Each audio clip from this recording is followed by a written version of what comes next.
اور مسلم سمودائے کی گہری آستھا سے جڑا محرم شروع ہو چکا ہے۔ 10 دن تک محرم کو لے کر شیعہ اور سنی دونوں ورگوں کے لوگوں میں کافی اہم مانے جاتے ہیں۔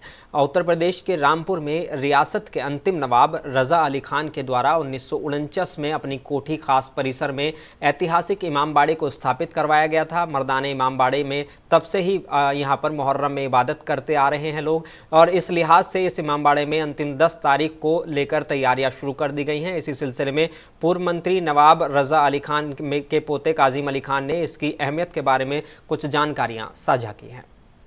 اور 8 محرم کا دن حضرت عباس جو امام حسین کے علمدار تھے ان کی شہادت تھی، وہ شہید ہوئے، تو اس لیے 8 محرم کے بھی نام سے یہاں جو عزاداری ہوتی ہے وہ ان کے نام سے۔